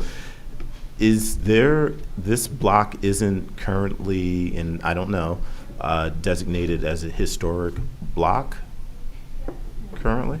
Is it? Yes. It is? All right. So, no, I was just saying, because you said to Is it? maintain historic nature, but if it's already designated as, then you can't make any changes Right, anyway. but also, Okay. I don't understand all the land use laws. I'm not a planner, I'm not a developer. I know there's some language out there where loopholes and slips can happen, so I'm just trying to ensure and protect the neighborhood. It's that simple. Did Counselor Harrison explain that? He did. Okay, is there anyone else up here? Council members or anyone else that wishes to say anything else? Was this moved? No.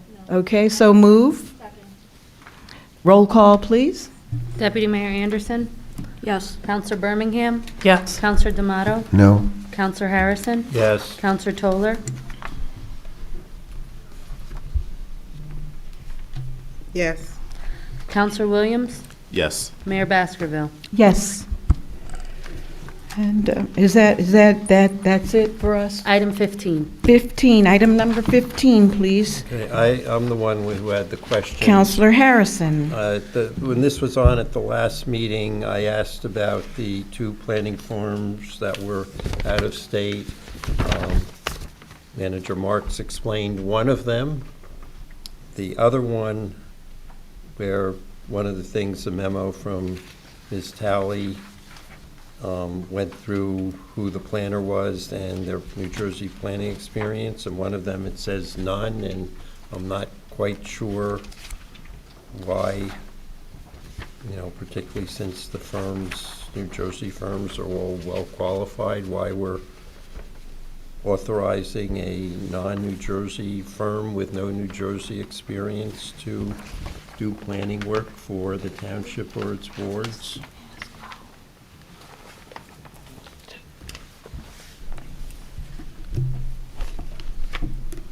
If I may, Mayor?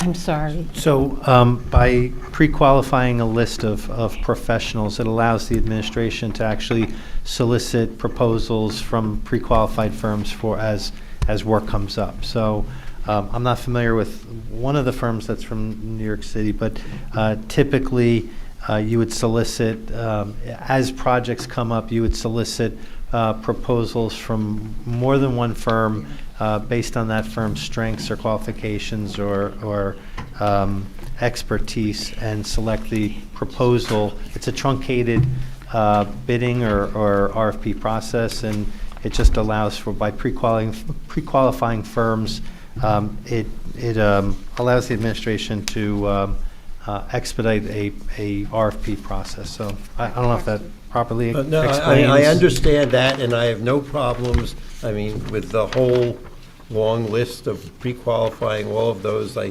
just not sure why we're pre-qualifying a firm that I have no knowledge of and no indication. The indication is they've never done New Jersey work, and I'm not familiar with that firm, and I can't speak to why it would be. There's probably some expertise they may have that was attractive to the person who was reviewing these proposals. Question. Counselor Toller? You said you're not familiar. We're not using them at all right now on any projects that you know of. Number 6, under professional planner.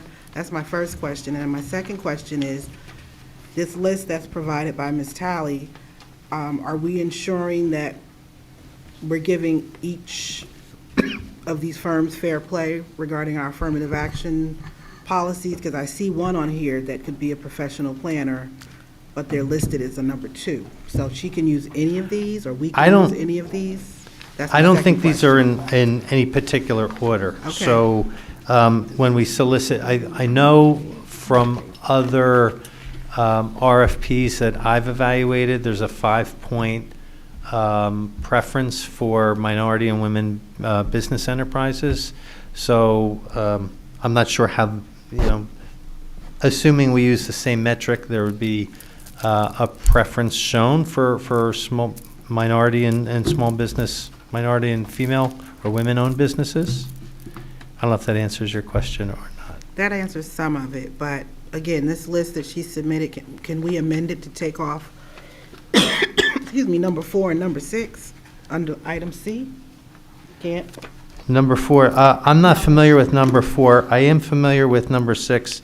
I had actually reached out, I was having a meeting with Manny Germano about the parking utilities, curbside management policies and plans, and just the operations of the Montclair parking utility. The former director of the Hoboken parking utility does work with Alta. I would consider him a highly qualified expert in parking policies. I did reach out to him to ask him to provide some guidance on our parking policies. He does work for the firm Alta. We have not awarded a contract, but I would recommend, even though Alta is a Baltimore, Maryland-based firm, Ryan Sharp does reside in, I think it's South Orange. So he is local, even though his firm is out of state. So I would just recommend including Alta. I am not familiar. There could be a similar backstory to number 4. I'm not familiar with the firm in number 4. I wouldn't want to disqualify them just because I'm not personally familiar with them. And we can use firms outside of New Jersey, I guess? As long as they have a New Jersey business registration, yes. Okay. Well, we can't make any amendments tonight, correct? No, Counselor, this is to pre-qualify based on bids that were submitted in response to an RFQ. The RFQ that I reviewed did not have any criteria that the business be actually physically located in New Jersey. So there's no sound legal basis to not pre-qualify all of these persons. We don't have to use them. We don't have to use them Correct. in the future. Right, yes. No, this is just to narrow the Yes, field yes. of professionals Yeah. should the need arise Yeah. for any of the specific specialties Yep. of that, Thank you. those Yep, professionals. Okay, so move. Second, Roll call, please, Madam Clerk. Deputy Mayor Anderson, yes. Counselor Birmingham, Yes. Counselor D'Amato. Yes. Counselor Harrison, No. Counselor Toller. Counselor Williams, Yes. Mayor Baskerville. Yes. The next time we do this, we should have a New Jersey specification for these. Okay, and so that brings Different us issue. to the end of the consent agenda. I see that we have some people that are in our audience, and I want to find out, please, if some of you that are here came specifically for public comment. Okay, if so, show me, put your hands, because I need to make a decision, just so you all know. We passed the public comment, but because this is new, today we started, right? And when you see our agenda and moving forward and people at home and it says 5:30, if we don't have an executive meeting or something else there, we may change and have the public comment earlier than 7 o'clock. Since you guys had no way of knowing that, this is the first day that we did that, I'd like to offer you. Show me how many people, please, would like to be heard. That's 1, 2. Just 2 people, 3, okay. Did you guys sign up here, please? That's 1, 2, and 3. You guys, everyone over there? No. Well, thank you for coming anyway. I remember you all. Okay, so we have 3 people that we're going to offer 3 minutes of public comment. Thank you. And then we're going to close the public comment after these 3 people.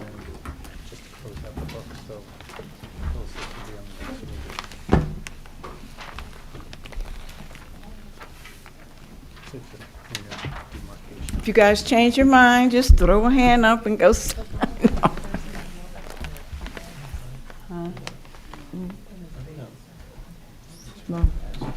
Yes, good evening, Mr. Scott. How are you? Good evening, Mayor and council members. I just want to say thank you for... Excuse me, thank you. Mr. Scott? Okay, excuse me. William Scott, 23 Cedar Avenue. I'm also a member of the Housing Commission. Yes, sir. And I appreciate the appointment of the new appointee. At least we'll be able to approve our minutes at Yes, the sir. next meeting. Yes, sir. Okay, but there are a number of Got that. reappointments, and obviously, hopefully, you'll have an opportunity to The review some of those 27th, we're shooting for. I stand Okay, with good. Thank you. Counselor Birmingham there, and because I missed the deadline. I understand that, and we do have a tremendous amount of work to do as it relates to affordable housing, and we are really hoping that the Housing Commission has an opportunity to present as much information as possible. The faith-based organization, there's some Yes. things that are definitely on the table that we need to take a very close look at, not only from a township standpoint, but also from a state standpoint. So thank you for the appointment, and we look forward to some more. Thank you, Mr. Scott, and thank you for your service. Thank you. Guest number 2. Happy New Year to you both. The dynamic duo. Happy New Year, everyone. Happy and- New and thank you- Year. And thank you, Mayor and Yeah. Council, for. And you guys for are on permitting our us this. Civil Rights Commission, and also, as with some of the others, and with the situation that Councilor Birmingham had, I was unable to get those members who are waiting in a timely manner. That's one of the things I came to talk about. I'm sure it is. That's why I'm telling you up front, and I'm very certain that I will be able to do that by the 27th, at least get them on for discussion with this council. Excellent, thank you. So we have to say who we are. Yes, and my name is Rabina Spence. I'm a resident of Montclair and the president and a co-founder of Out Montclair. And I'm Madeline Gale, and we're here as both Out Montclair, just as citizens, and also as Civil Rights Commissioners. Yes, the Civil Rights Commissioners, okay. Wanted to say, number one, we wanted to congratulate our township on the 100-plus index. This is a milestone for us, as we are celebrating 5 years also of Out Montclair, and we also are celebrating 5 years of, it goes very quickly, Montclair Pride. So this all coincides together, and we stand proudly, and we are so very happy to be part of Montclair's community. So that 100% of the Human Rights Campaign 2025 was met, and we are, again, proud, and I think that everybody who's here is part of that, because the community cannot be one person by themselves. So, and she's referring to the Municipal Equality Index. Index, yes. And so, I prefer to read, thank you. Montclair stands out nationally for its commitment to equality and inclusion through inclusive policies, non-discrimination protections, all-gender restrooms, and community engagement. And then we're proud to serve also as on the Township of Civil Rights Commission, and we were appointed in 2020 by then Yay. council member and now Mayor Dr. Renee Baskerville and Town Council. Thank you very much. Thank you, guys. And as co-founders of Out Montclair, we are grateful to be able to help build on this progress and celebrate a community that truly leads with pride. So then again, we thank Dr. Renee Baskerville and the Town Council and Town Manager and our incredible Montclair community for their continued support for these equalities and the LGBTQ community that started 5 years ago. Yes. And now also, as a Civil Rights Commissioner, you already said it, but just so I can go on record to say that we are requesting that you please review the applications for those who are interested in joining the Civil Rights Commission, and then as soon as you're able, please appoint those folks to fill our vacancies, but you said you're already doing that, so we thank you. And again, we thank all of you for your commitment to civil rights of all kinds, especially the LGBTQ community. Every time we've communicated with all of you, you've answered immediately, and we're really proud of that. So thank you for your support, and Happy New Year to all of you. Looking forward to Pride number 5. Thank you so much for Thank your you. service. Thank you. And thank you for letting us speak after the real time. Oh, Yes, no thank you problem. so Thank you much. so much for your service. I'd like to make a motion to adjourn the meeting. Oh, well, come on up. How are you? I'm Happy good. New Year. I'm good. Happy New Year. I just had one quick thing to ask. and Yes. this is good time. I know we had spoken about applying to be the MHS non-voting designee on a couple of different commissions. That position is open. Parks and Recreation, Housing Commission, and I don't know if it's open on civil rights. I think that's its own issue. However, every time I've tried to apply on the website, once I get through the first section of like name, basic information, and I press the button to continue, it says, sorry, like it couldn't work, try again. I've tried on my home Wi-Fi, I've tried here, refreshing, and I can't get it to work. And so I don't know where to go from there. Madam Clerk, is there anyone in your office that may be able to help her? She's been trying for a while, and we would really love to have you or whoever's interested in. So can you assist us with that, please, Madam Clerk? And Yes. also, Madam Clerk, do you know off the top of your head which committees or commissions need more high school students? Because I know some need college students. She named the groups, the Civil Rights, Park and Civil Rights Recreation. has and one. What was the other one? Who was the one on Civil Rights? There's a student already, they need a college. They don't need, Yeah, Your email we address. actually have Email both the application, now then, okay. because I have the names of the so I just high didn't want her school. to, I wanted to make sure there was one with a student Yeah. position, Oh, I not a thought you college meant student. which ones have the students. Civil rights housing and Parks and Rec, and Soul Impact is for civil rights at the moment. So Right. housing, Parks and Rec, are Right, so civil rights is off the table for this young lady because she's a high school student. All right. you got it. Actually, we have not voted in the other person yet. Saul is a high school student. We need a college student for Civil Rights Commission. I know, I was the person that put those positions out there. I'm so proud of me. Okay, I'd like to make a motion to adjourn the meeting. Second? All in favor? Aye. Any opposed? Welcome to 2026. Look what time it is. All right now. Go home and enjoy. Thank you. Can we try to...